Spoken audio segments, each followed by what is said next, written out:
May isang lumang bahay na matagal nang abandonado sa isang baryo sa probinsya. Ayon sa mga matatanda, hindi ito basta isang bahay lang. Isa itong lugar na tinatawag nilang bahay ng mga kaluluwa. Wala nang nakatira doon at hindi rin madalas pinupuntahan. Kung may dadaan mang tao, mabilis itong lumalabas sa takot at hindi na muling bumabalik. Isang gabi, naglakad si Marco, isang batang binata, papauwi mula sa isang liblib na kalsada.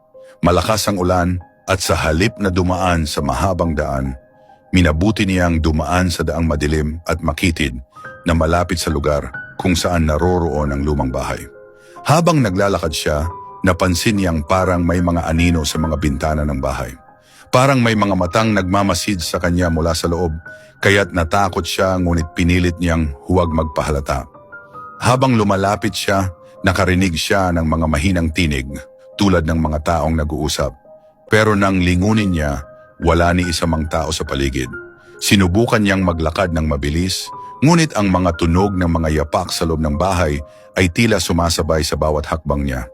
Nang makarating siya sa harap ng bahay, nakarinig siya ng isang malalim na boses na parang galing sa loob ng mga pader. Marco, tawag nito sa kanyang pangalan. Nanginginig ang kanyang katawan, ngunit hindi siya makagalaw. Lalong lumakas ang mga anino at may mga anyo ng mga tao na parang naglalakad-lakad sa loob ng bahay. Hindi na nakatiis si Marco.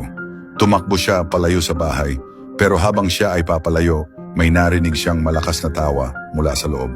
Tumingin siya sa likod at sa isang kisap mata, nakita niyang ang buong bahay ay naging maliwanag. Pero hindi ito dahil sa mga ilaw. Ang buong bahay ay nagningning dahil sa liwanag na nagmumula sa mga nanlilisik na mata ng mga anino, at ang mga anino na humahalik sa mga pader ay nagsimulang maglakbay patungo sa kanyang direksyon. Nang makarating siya sa bahay ng kanyang mga magulang, hindi na siya nakatulog. Pinilit niyang kalimutan ang nangyari, ngunit sa bawat gabi, patuloy na naririnig ni Marco ang boses na tawag sa kanya. Marco, Marco. Hanggang sa dumating ang araw na hindi na siya nakita pa ng kanyang pamilya. Ang tanging bakas na lamang na naiwan ni Marco ay ang isang pares ng sapatos na may mga bakas ng dugo sa tabi ng lumang bahay. Hanggang ngayon, ang lumang bahay ay hindi pa rin basta-basta napupuntahan ng sino man. At kapag may dumadaan sa kalsadang yon, ang mga kaluluwa ng mga tao sa loob ng bahay ay muling nagbabalik at nagmamasid sa mga dumaraan at tila ba naghahanap na naman ng susunod na bibiktimahin.